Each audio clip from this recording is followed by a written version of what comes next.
Alright everyone, hello. And you know what? Sometimes, right, the reference books are really good for kitchen witchcraft and for learning like what kind of herbs and plants you want to use for certain spells. However, the thing about this is that the associations with herbs are not one size fits all, and a lot of people don't know that.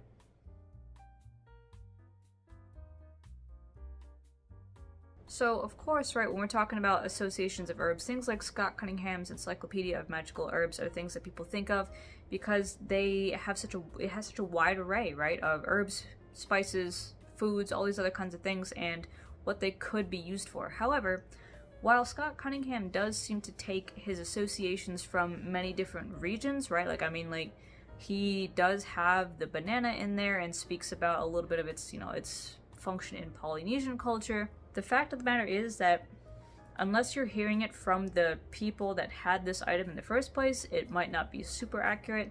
And also, a lot of these herbs and things, especially more New Age books, have a specifically European bend. But even then, that European bend isn't always applicable across all of Europe. But that's okay, because that means this is a great opportunity to bring more of your personal culture into the work that you do.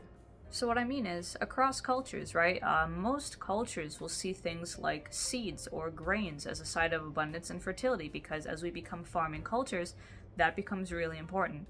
How much grain you're able to grow directly impacts whether or not you can survive long and cold winters. So of course, the grains themselves will be signs of abundance and signs of rich harvest and signs of, wealth in a family. Likewise, things like nuts or things that have a lot of seeds like pomegranates are also signs of fertility of the earth, of people, of abundance, and just being able to produce a lot. Things like pomegranates will maybe also have a bit of an association with women or femininity because of that concept of seeds and fertility. But on the general, seeds and things like that, grains, they will have that sign through most cultures that are agricultural. Likewise, things that are round and orange or yellow, well, all these different cultures on planet Earth, and we all share one sun, we're going to think of things that look like the sun. Usually anything that's circular or is like orange or yellow or even red, they can signify the sun to people, and so they'll have to do with fire, they'll have to do with all those kinds of associations. And then flowers. I mean, you have a nice pretty flower and it smells nice. Most cultures are going to have that be associated with beauty and purity and femininity and romance or what have you, right? So depending on the flower and the region, it can change. Of course, we had lavenders, the scent of which was worn by,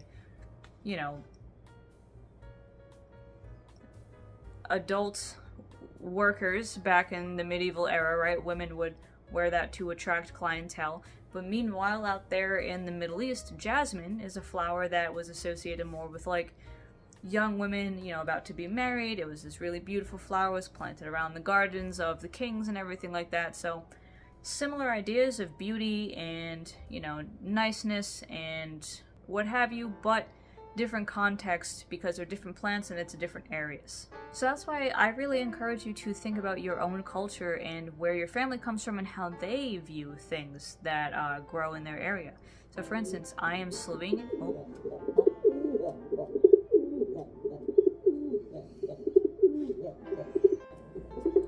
He does not want to hear about it. Bilok! What beeb? Oh, wings. Bilok! What? Beach! Hi, Beach! Yeah, Beach!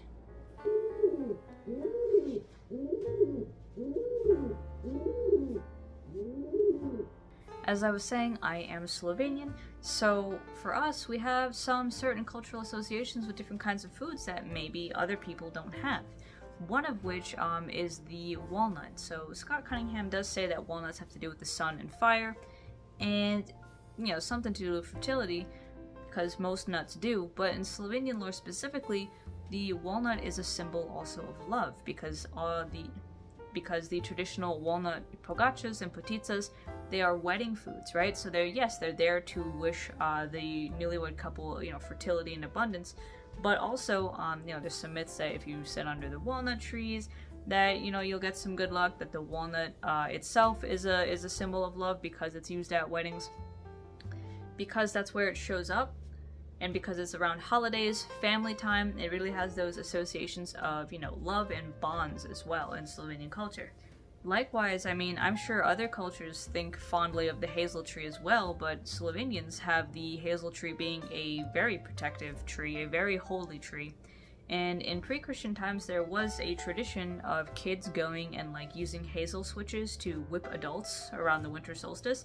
So it's said that if you didn't let the kids hit you a few times with the hazel stick, that you wouldn't get good luck for the year. So you had to let them hit you a little bit with the hazel switch, or else you weren't getting your yearly dose of luck.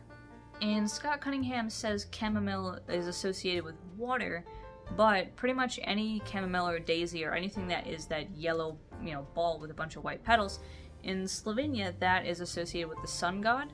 In, you know, pre-pagan times, the sun god Kresnik, and to the point that daisies are called Kresnica, and so those have nothing to do with the element of water in Slovenian lore, right? Those have to do with fire, the sun, energy, power, radiance, optimism, luck, all these kinds of things. That's what those things have to associate with, and that's probably one of the strongest examples of something that, you know, in one book it says it's, you know, for peace and love, because, right, we think of chamomile as something that helps the nerves settle, but in our culture it's something that's way more about joy, happiness, and high energy stuff, not necessarily going to sleep.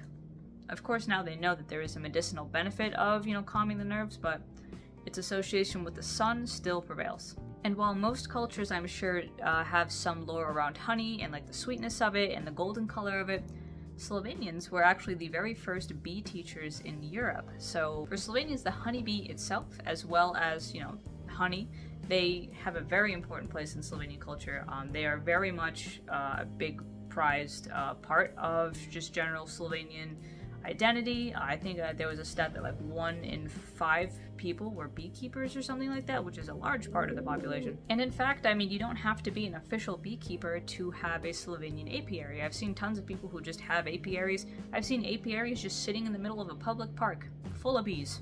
Full of bees. So for Slovenians, bees are a big deal. Honey is a big deal.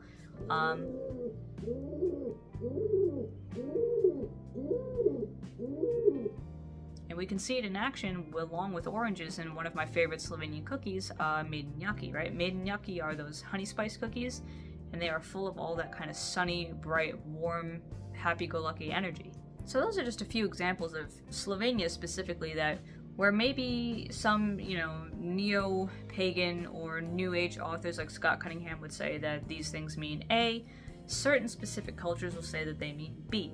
And of course, on top of that, each culture has its own stories about certain things too, right? So there's nothing special about mint in Slovenian lore, but mint itself is named after this whole myth that happened with the nymph Menth, right? So when Menth was crushed underfoot for getting a little too flirty with Hades, she became the mint plant and she cropped up everywhere. That is a Greek-specific story, so that is something that tells you that mint is pretty important in Greek culture and cuisine.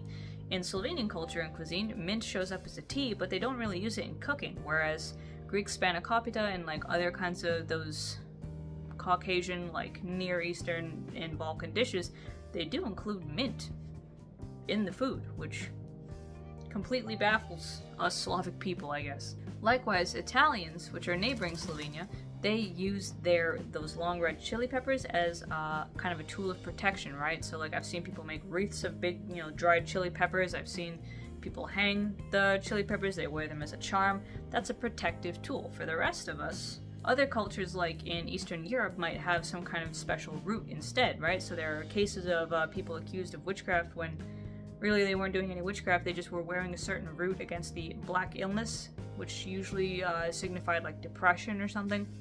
And they would wear a root around their neck to keep it at bay.